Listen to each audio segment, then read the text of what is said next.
Hi friends, అందరికీ అయితే నమస్తే. ఈరోజు వచ్చేసి ఆల్పిన్ లిపి కంపెనీ నుంచి అయితే మనకు వచ్చేసి క్రీమ్ పీల్స్ వచ్చింది, చాకో లిపి వచ్చింది, జెల్లీ వచ్చింది, ఇక్కడ వచ్చేసి చిప్ వచ్చింది, ఇప్పుడు వచ్చేసి ఫ్యామిలీ బ్యాగ్ అయితే వచ్చింది అనమాట జెల్లీ.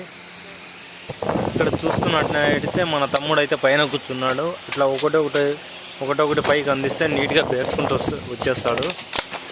ఫ్రెండ్స్, మీకు ఎవరికైనా కావాలనుకుంటే మీకు 200 సరుకు ఉంటుంది, 185 పడుతుంది. ప్లస్ మళ్ళీ మీకు హార్లిక్స్ 5 రూపీస్ పీస్ అయితే ఒకటి ఫ్రీ ఉందన్నమాట. మీకు ఎవరికైనా కావాలనుకుంటే కామెంట్ చేయండి, కింద నెంబర్ కూడా పెట్టేస్తాను, కాల్ కూడా చేయండి. అండ్ హోమ్ డెలివరీ కూడా ఇచ్చేస్తాం అనమాట. మళ్ళీ వచ్చేసి మన బాబు అయితే పైనుంచి అయితే ఒక పక్క మేస్తూ ఉన్నాడు, ఒక పక్క బేరుస్తూ ఉన్నాడు, నేనైతే ఒక పక్క నుంచి అందిస్తూ ఉన్నాను. ఇలాగ ఖాళీ అయిపోయింది, ఇది కూడా తీసేసేసి ఇంకోటి అయితే ఓపెన్ చేస్తాం. సెంటర్ ప్రైస్ అంట హైలైట్ ఉంటుంది ఫ్రెండ్స్.